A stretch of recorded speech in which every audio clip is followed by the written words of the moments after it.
It's our second episode, and it's Get on the Train.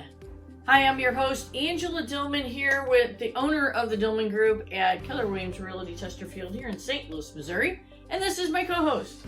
Hey, I'm Glenn Calvin. I'm a branch manager here at Guild Mortgage in St. Louis, Missouri. And Angie and I were just looking at it. We've got about 70 years of experience in the real estate and mortgage business together. We've known each other a long time, and it's just been a privilege to work with you for a while. And I'm glad we're able to share some of our knowledge with everybody. Yeah, how about that? So we're really passionate about helping others build wealth, make smart decisions in real estate. We've both raised families. We've been around a long time. We're both natives of St. Louis. I'm from South St. Louis. I don't know if you can tell my accent, but I'm told South St. Louis has an accent. I don't know. Where were you raised at? I was born out in Washington, Missouri. Washington, Yeah, right? I'm the not too greater far St. out. Louis metro area. We've both been married a long time. 40 years. We celebrated last year. 34 for me in February. How about that? That's awesome. We both went through the downturn in 2008. Tough I'm times, just telling you, we learned a lot in the School of Hard Knocks here. And I wish I would have known a lot of this information a lot sooner, especially when I went through the downturn. I vowed I would not go through another downturn the same way I went through that one. Yeah, So same here. we've learned a lot. We want to pass that along. We want you to benefit from our years of experience, our missed opportunities, our schools of hard knocks. Why is that, Glenn? You know, I think the why, and it's important for both of us, we both get a lot of joy in helping other people. Yep. I built an entire business on helping other people get what they want, helping other people get into houses, helping other people refinance and restructure their situations. And when you get that satisfaction, and I know you would agree with me 100%, of helping other people, the rest of it just falls right into place. Absolutely. And I think we both kind of have the teacher in us. It's definitely kind of my bent in life is just to help you understand how things work and why is it this way, so that you can understand fully and take advantage of it. So it also pains me to see seniors not have two waters to rub together. Okay, so the hardest time in my life was taking care of my mother and wondering, oh my gosh, is she going to run out of money? And how in the world am I going to take care of her? Because she had gotten Alzheimer's and required 24/7 care. It was a big deal. I remember. It was a You big were great deal. to her, and luckily she was in a good spot. Did equity in her home. I think, did she do the reverse mortgage? Wow, she did a reverse mortgage, so most of that was gone. It was a challenge. I mean, many tears, many sleepless nights over, oh my gosh, how are we going to do this? Did figure it out. It wasn't easy, but this is a real struggle. You can work your whole life, Glenn, and find out that in your later years, you just don't have enough. Which really brings us to the question that we asked last week. Can the cost of living double in your lifetime? Yeah, and we thought about that. You know, not only can it double, it's probably going to double, and it's probably going to do more than that. It doubles approximately every 20 years. So if you're young, and like we said last week, it could double 3 or 4 times in your lifetime. So you really do need a lot more than you think you need. There's an amazing video out there with the girl who found a Taco Bell receipt in her jacket. Did you see that? No. From 2012. And she was just shocked. It was almost triple the price. Triple. Of what it is now in 10 years. So There you our, go. our Taco Bell meter is So things can are you much know more and the other expensive. question that goes along with that is, can you make enough or save enough to stay ahead of inflation? Can you save enough money to stay ahead of inflation? It's like, oh, I'm a great saver. I'll be okay. Yeah, Will well, you? you got to be careful because that money doesn't grow as fast as it hasn't really in the last 3 years. We've seen No. This is unprecedented. But if that same $50,000 you have in savings is probably 3-4 years from now is going to buy $40,000 worth of stuff. All right, it's only going to be worth, your dollar erodes over time, right? So saving is not going to get you there.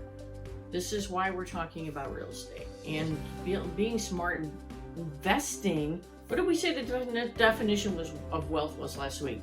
The definition of wealth. Your money working for you Mhm. instead of somebody else. Instead of it working for someone else. So every time you don't pay that credit card off, your money is working for someone else, right? So we got to get you in the mindset that wealth is your dollars working for you, staying ahead of inflation, okay? And most people, the majority of their net worth is where? in their home. Yeah, the equity in their home. So even your investment of your home sometimes is your largest asset. It's also your largest expense. Your home management, the expense of having a home is also the largest expense in your budget. So you need to be smart. So our question today is, how do I get on this train? Right. How do I get on this train? Because there's a saying out there that the train moves so slow, I don't notice it until it moves so fast I can't catch it. And really, in recent years, I feel like the train's moving so fast that feels like it's hard to get on it and start. And we both had those clients 2 years ago, a year and a half ago, that said, I'm going to wait until these interest rates come down. I'm going to wait until these prices come down. And we've seen the interest rates stay very steady, if not even go up a little, although they're coming down some now. But also the value of the houses just keeps going up and up. Just keeps going up. I told my son, Aaron, who's in his mid-20s, last year, I'm like, man, you better buy it before this train takes off. It goes so fast you can't catch it. And he did. So both my sons have bought homes in their mid-20s, which is way ahead of the first-time homebuyer curve. That's usually 30 to 35 years old buying your first home. So if you are in your 20s and you can purchase earlier, you're way ahead of the game. Especially you get a renter, you get somebody to offset the expense. So the question is, somebody comes to you and they say, Angie, how do I get started? What are you going to do? How do you get started? So let's just talk about the fun side of getting started. Yeah. It's like, man, it's exciting. It's fun to get a house, right?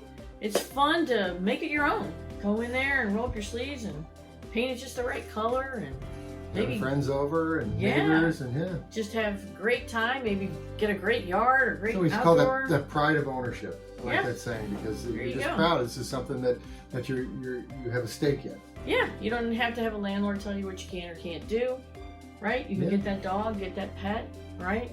So it's a lot of fun owning a home and getting your first home. Yeah. So here's the mental side. The mental side is, oh my gosh, just getting started can be scary. And you may have some thoughts or ideas that you're being told, maybe by the older generation if you're younger, that you need 20% down, or that, gee, I don't think my credit's good enough. So, Glenn, what's the first thing that we need to think about when we want to get on the train? It's where our money's going. We need to know what our expenses are.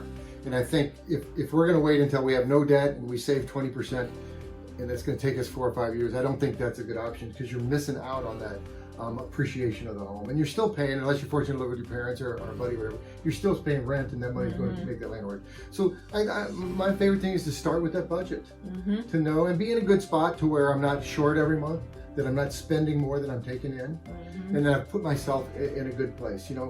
Everybody asks me, what's the lowest credit score I can get to buy a house? Well, that answer is probably going to be about 580, but that low credit score is really going to limit you. The real answer, it should be up in the low sixes, 630, 640 is going to get you a much better deal. I'm not saying you can't do it with a lower credit score. And then when you get up into that 720, 740, that's just going to bring so many more programs, so much more to the table. So having a budget, being able to save a little bit, and having a good credit score. So there you go. So you don't need to save a lot, because we can talk a little bit about some zero down programs that are out there for first time home buyers. More now than ever. More now than ever. So there you go. So when you're thinking about a budget, we like to kind of rephrase that as expense control. So money coming in your life, money goes out of your life. When money goes out of your life, we call that expenses.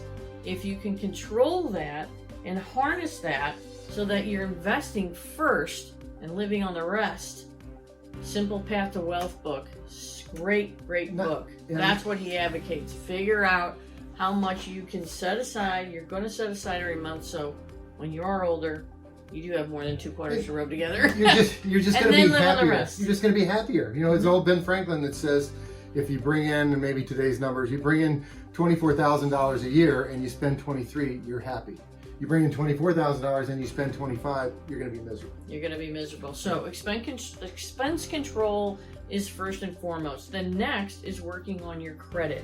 First of all, you just need to pull it and know what it is, right? Well, first of all, you have to have it. No, you have to have it. Well, let's back up. You and I have a lot of friends, and the main guru is Dave Ramsey. Scream out the top of your lungs, I'm debt free.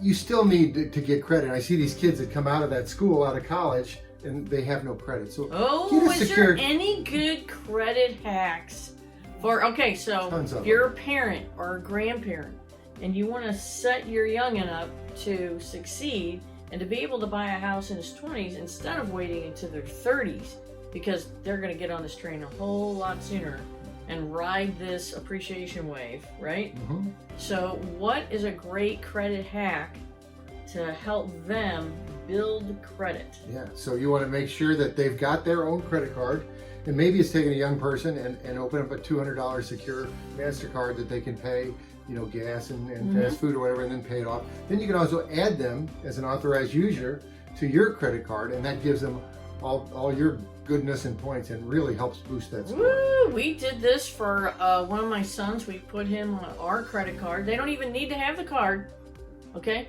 You don't have to walk around with the card at all. But if you put them on as an authorized user on your credit card as a parent or a grandparent, and you are paying your bills and your credit's great, you're going to help them build credit while they're in college, okay? So that they don't have to go into debt to build credit, right? This is a great, easy hack.